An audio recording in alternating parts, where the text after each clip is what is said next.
Thank you, thank you. All right, so this year's been a pretty big year for me. I turned 50. All right. Thank you for cheering the fact that I'm a senior citizen. Discount, exactly. But there's a downside. There's a downside, though. It's like all of a sudden everything on me hurts all the time.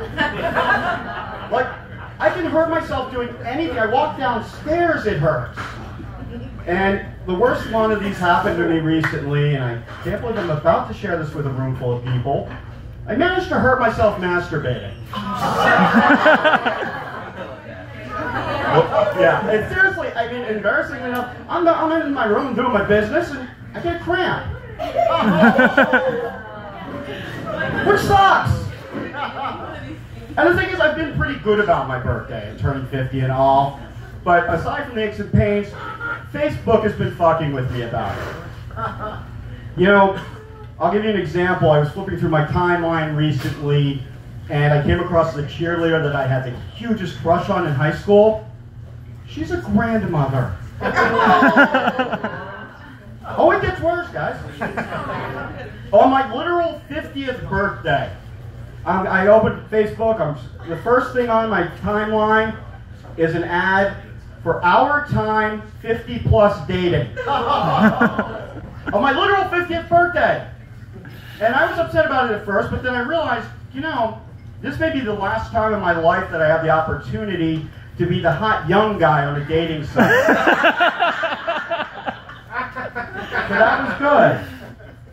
Another thing about me, I happen to be a lucky person in that I have a lot of really beautiful female friends. And though it's really good most of the time, the one big issue with having a lot of beautiful female friends is that at any given moment, one or more of them will be dating a douchebag. And since I've got years of experience with this, I've concluded there are basically 3 types of douchebags. Douchebag number 1 is superior douchebag. He's richer than you, he has a better job than you, he has a better car than you, he's better looking than you, he's just simply better than you. Douchebag number 2 is the most popular, unfortunately. It's the ever popular bad boy douchebag. And I don't think I really have to explain this to anybody, especially the ladies, because it's more than likely one or more of you is in love with one right now. And the third douchebag is the worst. This is the type of ass clown that has achieved such a high level of douchebaggery that you just want to punch him. And you know, normally guys in the room will laugh at that, and the guys that don't laugh are usually that type of douchebag. And we're probably thinking about punching you right now. Now, you probably figured out I am single. But I'm not bitter about it, you know, despite the last joke. You know, I don't blame ladies for the guys they chase. I blame society. Because you've been taught from a very young age that the best guy to pursue is the hardest one to get. Yeah, I heard yeah. And more than anything, I blame the Disney princesses. It is true, right? I mean, think about it. Every one of those movies is the exact same movie. It is terrible. A feisty young princess being raised by a single dad, because apparently mommies don't exist in the Disney Princess universe, who decides to rebel against daddy by pursuing the absolute worst person possible. Yeah, I'll give you an example. Ariel, Little Mermaid. Ariel literally sells her soul to the devil just to hook up with some hot guy she saw at the beach. Pocahontas falls in love with the leader of an army that came to our land for the express purpose of cultural genocide. And I'm sorry, jumping off a really high waterfall with a cool Vanessa Williams song in the background does not explain how fucked up that story is. And then there's Belle. I heard a couple of those. Yeah, because every girl loves Belle. She's smart, she's feisty, she reads books and shit. She also abandons her perfectly serviceable, albeit slightly pompous fiancé to fall in love with her kidnapper. who treats her like shit for half of the movie and then uses his magical silverware to seduce her. And these are role models. No wonder you guys are the way you are. Again, I'm single. So I didn't piss off every woman in the room. I want to share something I had a little bit of an epiphany while I was waiting to go up tonight. I'm going to share with you guys. Fuck fortune cookies. Seriously, they are nothing but foul-tasting, false promise-making pieces of shit. I mean, these things have been promised me love and happiness and success since I was like 10 years old. Yet here I am, quite a bit older than 10, and none of that shit's happened yet. So what I think that somebody's got to do is create honest fortune cookies.